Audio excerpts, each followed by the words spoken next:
what can you tell us about working with Michael Hayes? What was that like? I love Michael. Michael, I tell you, Michael's really, his gift is he's really smart when it comes to Michael's make a great booker. His understanding, obviously, the psychology of the wrestling is very good. I mean, it's like, and I think he's still there. I think Michael is still working in the office for the WWE in some capacity as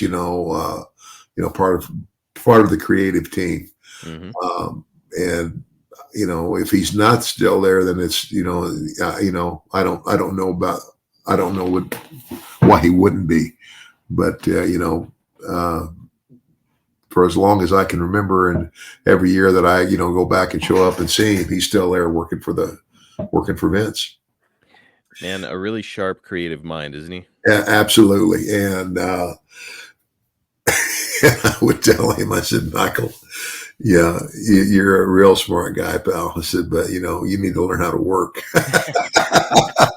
you need to learn how to wrestle in the ring and not hurt somebody. Did he have a reputation for hurting folks out there? Not really. He just wild and crazy.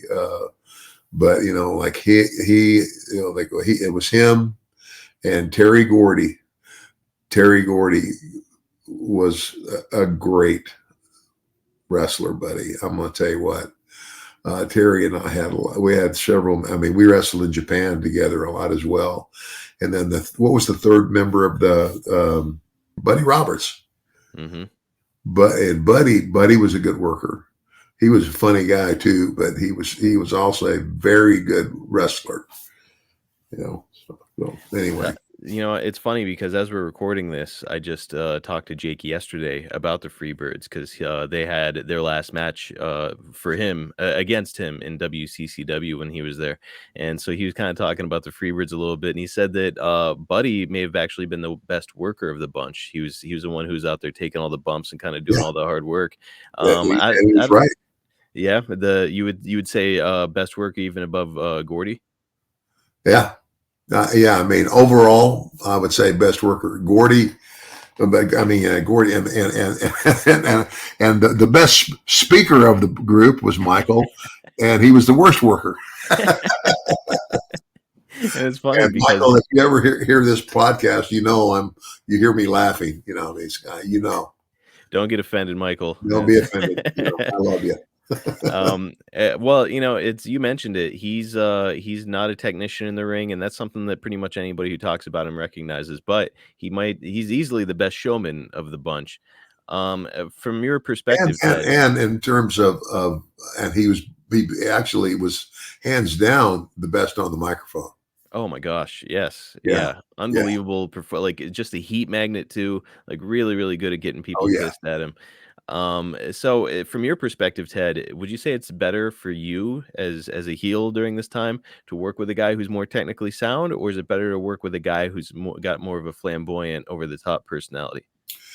Oh gosh, I mean, as a heel, it's I mean, you gotta learn how to work with everybody, and what you got to do is you have to figure out. And it's kind of like you got to study people, and there's a lot of guys that I would watch, before I wrestled, and I would pick out the things that they did very well, and of course, in terms of the body, the actual physical wrestling match, and I would try to highlight the things that they did well, and I would just try to stay away from things that he could, like for example, JYD. What I'd always do with him is I would get I just get the ton of heat on him, and he, because he sold well, and he didn't have to do a lot of that stuff. And then when it came time for him to make his comeback, that's basically what I would do is I would have, he basically sit him in the middle of the ring, it's like, okay, backdrop me, clothesline me, so I kept feeding him, to where he didn't really have to run around the ring that much. There's something you guys can look for if you go back and watch one of the old matches. Watch near the Yeah. end when he makes his comeback, see if he's just standing in the middle of the ring. I bet he is.